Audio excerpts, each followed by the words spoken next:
उत्तर प्रदेश में जो बेटियों की इज्जत पर हाथ डालेगा वो या तो गोली खाएगा या फिर सलाखों के पीछे सड़ेगा।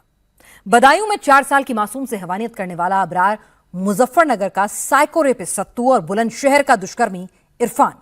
योगी की फोर्स एक एक करके सबका ऑन द स्पॉट हिसाब कर रही है। कहीं हाफ एनकाउंटर तो कहीं फुल एनकाउंटर और कहीं अपराध का हमेशा के लिए अंत। पुलिस का संदेश बिल्कुल साफ है, यूपी में कानून से बड़ा कोई नहीं और बेटियों की सुरक्षा से बड़ा कोई एजेंडा नहीं। यूपी में जो बेटियों की आबरू से खिलवाड़ करेगा वो जिंदा नहीं बचेगा, और अगर जिंदा बच भी गया तो जिंदा रहने लायक नहीं रहेगा और जिंदगी भर अपनी मौत की दुआ मांगेगा। यह अबरार है जिसके दोनों पैरों में गोली लगी हुई है, न ठीक से खड़ा हो पा रहा है और न महीनों तक बिस्तर से उठ पाएगा। अबरार का जुर्म सुनेंगे तो आपका भी खून खौल उठेगा। बदायूं के आलापुर इलाके में 60 साल के अबरार ने पहले अपने पड़ोस में रहने वाली एक 4 साल की मासूम को किडनैप किया और फिर खेत में ले जाकर उसके साथ दरिंदगी की। लेकिन यूपी पुलिस को जैसे ही ये भनक लगी कि अबरार बदायूं से फरार होने का प्लान बना रहा है, तो पुलिस ने ऑन द स्पॉट फैसला सुना दिया। पुलिस की टीम जब अबरार को पकड़ने पहुंची तो उसने पुलिस पर ही फायर कर दिया, लेकिन पुलिस ने फौरन जवाबी कार्रवाई करते हुए अबरार को घायल करके गिरफ्तार कर लिया। 4 वर्षीय बच्ची को पहले अगवा किया गया और उसके बाद उसके साथ दुष्कर्म कर उसे एक खेत में छोड़ दिया गया था। यह घटना अबरार नाम के एक व्यक्ति ने की थी जिसकी उम्र लगभग 60 वर्ष है। वो उसी गांव का रहने वाला है जिस गांव की बच्ची रहने वाली है। आज जब सुबह तड़के 4 बजे टीम इसे गिरफ्तार करने के लिए पहुंची तो इसने टीम पर फायर कर दिया। जवाबी फायरिंग में इसके दोनों पैरों में गोली लगी है। अबरार तो पुलिस की गोली लगने के बाद बच गया, लेकिन मुजफ्फरनगर का सीरियल रेपिस्ट सत्तू नहीं बच सका।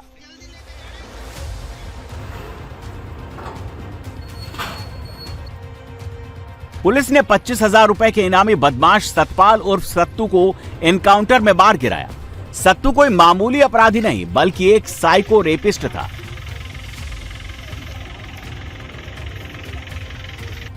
सत्तू इसी साल फरवरी में पंजाब की लुधियाना जेल से फरार हो गया था, जिसके बाद सिर्फ 4 महीने में उसने 10 से ज्यादा नाबालिग लड़कियों को अपना शिकार बनाया। सत्तू लड़कियों का अपहरण करके कई दिनों तक उनके साथ क्रूरता और यौन शोषण करता।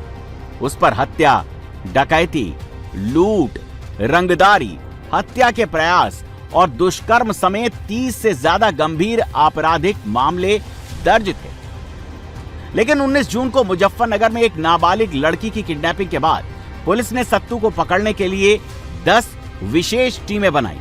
इसके बाद सत्तू की लोकेशन मिलते ही पुलिस ने उसकी घेराबंदी कर ली, लेकिन सत्तू ने सरेंडर करने के बजाय पुलिस पर फायरिंग कर दी, जिसके बाद पुलिस की जवाबी कार्रवाई में गोली लगने से वो घायल हो गया और इलाज के दौरान अगले ही दिन उसने दम तोड़ दिया।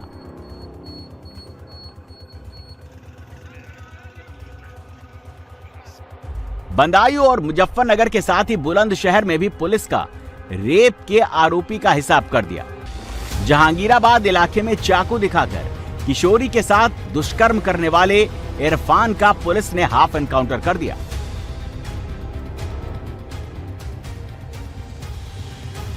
पुलिस जब उसको अपने साथ लेकर चाकू को बरामद करने के लिए जा रही थी, इसी दौरान इरफान ने वहां पहले से छिपा कर रखे तमंचे से पुलिस पर गोलीबारी शुरू कर दी, लेकिन पुलिस ने फौरन संभलते हुए उसको जवाब दिया और मुठभेड़ के दौरान इरफान के पैर में गोली लगने से वो घायल हो गया। पुलिस ने इरफान के पास से अवैध पिस्तौल, चाकू और जिंदा कारतूस बरामद किया। वहां पर अभियुक्त ने घटना में प्रयुक्त चाकू के साथ पहले से ही एक लोड तमंचा रखा हुआ था, जिसे बरामदगी के दौरान अभियुक्त ने उठाकर पुलिस पार्टी पर जान से मारने की नियत से फायर कर दिया। पुलिस पार्टी द्वारा आत्मरक्षार्थ फायर किया गया, जिसमें अभियुक्त के पैर में गोली लगी है। यूपी में जो जितना बड़ा अपराधी है उसका उतना ही तगड़ा इलाज हो रहा है। योगी की फोर्स बेटियों के खिलाफ क्राइम करने वालों का सिर्फ हिसाब नहीं कर रही, बल्कि ऐसी नजीर पेश कर रही है जिससे कोई अपराधी दोबारा बेटियों की तरफ नजर उठाने से पहले 1000 बार सोचेगा। सीएम योगी भी बता चुके हैं कि जो भी बेटी की सुरक्षा में सेंध लगाने का दुस्साहस करेगा वो सीधे यमराज के घर पहुंच जाएगा। यूपी पुलिस सिर्फ बेटियों के साथ दरिंदगी करने वालों को यमलोक नहीं पहुंचा रही, बल्कि प्रदेश में कानून व्यवस्था बिगाड़ने वालों का भी हिसाब कर रही है। लखनऊ पुलिस ने इंदिरा कैनाल रोड पर 1 लाख का इनामी और कुख्यात अपराधी संजय उर्फ संजीव को मुठभेड़ में मार गिराया।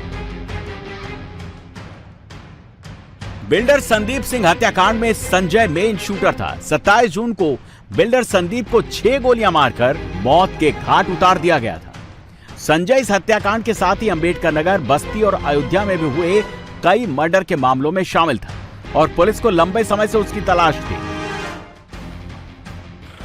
पीलीभीत पुलिस ने भी एनकाउंटर में 1 लाख के इनामी बदमाश को ढेर कर दिया। इस स्ट्रेचर पर जिसके शव को ले जाया जा रहा है और ये कोई नहीं, शिवम उर्फ सरबजीत है। वही सरबजीत जो अपनी गुंडाई के दम पर रौब जमाता था, मारपीट करता था, स्थानीय लोगों का सरदर्द बन चुका था। 28 मई को पप्पू गुप्ता की हत्या हुई थी। इस मामले में मुख्य आरोपी के तौर पर सरबजीत की पहचान हुई थी, जो दर्जन भर से ज्यादा मामलों में फरार चल रहा था। मुखबिर की सूचना पर पुलिस ने शातिर की घेराबंदी की और उसे एनकाउंटर में ढेर कर दिया। गाड़ियों का लंबा काफिला, काली स्कॉर्पियो गाड़ी और दमदार स्टंटबाजी दिखाकर टशन जमाने की कोशिश करने वाला कोई और नहीं बल्कि कुख्यात अजय ठाकुर है। गर्लफ्रेंड का जन्मदिन था तो अजय ठाकुर ने गर्दा उड़ा दिया। एक के बाद एक लगातार 10 से ज्यादा काली स्कॉर्पियो का काफिला लेकर अजय ठाकुर सड़क पर निकल गया।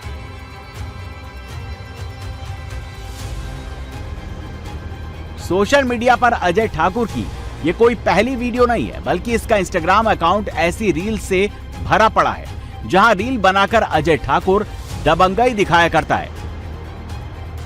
लोग सोच रहे हैं कि आसानी से हरा देंगे, वादा है बराबरी भी नहीं करने दूंगा। अब इस वीडियो को ही देख लीजिए। सबसे आगे थार, उसके पीछे काली स्कॉर्पियो जिसमें खुद अजय ठाकुर बैठा हुआ है। अजय ठाकुर की गाड़ी पर नजर डालेंगे तो दिखेगा कि पूरा वीआईपी ट्रीटमेंट लेकर यह कुख्यात सड़कों पर निकलता है। गाड़ी के ऊपर हूटर। सिर्फ यही नहीं, जिस गाड़ी में अजय ठाकुर बैठा है उस पर नंबर प्लेट भी नहीं है।